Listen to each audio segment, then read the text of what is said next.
to be fall in love is definitely fortune. It is a good luck that you love somebody and somebody love you. How beautiful that is. જીવનમાં તમને કોઈ પ્રેમ કરે અને તમે કોઈને પ્રેમ કરો, આ શ્રેષ્ઠ ઘટના છે. અને મને લાગે છે કે તમારી પાસે પ્રારબ્ધ છે, નસીબ છે, એનો આ પુરાવો છે કે તમે બંને જણા પ્રેમમાં ડૂબી શકો છો, બંને જણા એકબીજાની લાગણી સમજી શકો છો, એકબીજાને પ્રેમમાં ગાડૂબ રહી અને સુખી કરી શકો છો. અદ્ભુત ઘટના છે પ્રેમમાં પડવું અને એ અનુભવ્યા જ કરવું, એ અદ્ભુત ઘટના છે.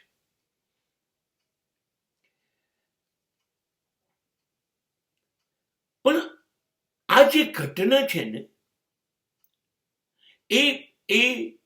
એ ઘટના કોઈ દુઃખદ અંત તરફ ના જવી જોઈએ, નહીતર લાગણીઓ અસહ્ય બની જશે. બહુ તકલીફ પડે છે ને ઘા પડે ત્યારે, જેના વગર જીવ્યા ના હોય, જેની જોડે દરેક ક્ષણો જીવવા માટેની આપણી તૈયારી એવી લાજવાબ હોય કે કુદરતને આપણી લાગણી થાય અને અચાનક જ કોઈ એક પાત્ર આ લાગણીનો તિરસ્કાર કરે, લાગણીને છોડી દે, ઇનકાર કરે, નહીં મારે હવે આ સંબંધમાં નથી જોડાયેલા રહેવું. તમને ખ્યાલ છે શું સ્થિતિ થઈ શકે? હા, આ સમયમાં પણ સાચી લાગણીથી હૃદયપૂર્વક જીવનારા છે અને એને એટલો બધો આઘાત લાગે છે કે એ પછી પાછો સામાન્ય નોર્મલ નથી થઈ શકતો. પણ છતાં મારું એવું માનવું,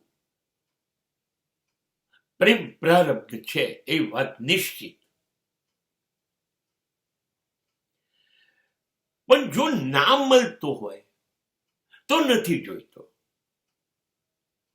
જો એની પાછળ રખડવું પડતું હોય, રજપાટ થતો હોય અને સામેવાળું પાત્ર પ્રેમ એવી રીતે આપતું હોય જાણે આપણી ઉપર ઉપકાર કરે, એ સમથિંગ સ્પેશિયલ પોતાની જાતને સમજે અને એવું સમજે કે એ આપણને હા પાડીને ઓબ્લાઇજ કરી રહ્યા છે, આ કમનસીબ ઘટના છે. મને બહુ જ ગમશે પ્રેમ, પણ જો મને પ્રેમ ભીખમાં મળતો હોય, ભિખારીની જેમ મારી સાથે ડીલિંગ થતું હોય, હા તો મને એ પ્રેમ માટે નફરત છે. એવા સંજોગોમાં હું બીજું પાત્ર જ પસંદ નહીં કરું. હું એવું પસંદ કરીશ, હું બહુ જ સરસ છું, મારી લાગણીઓ બ્યુટીફુલ છે, હું મને પ્રેમ કરીશ. હવે હું દગો નહીં દઉં, હું છેતરીશ નહીં મારી જાતને હું સુખી કરવાનું વચન આપું છું, નિભાઈશ. હું મને પ્રેમ કરું અને જીવનના અંત સુધી મારી જાતને પ્રેમ કરીશ.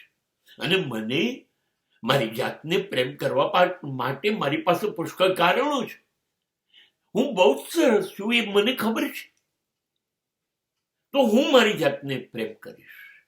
And this will be a new story. This will be a lovely story.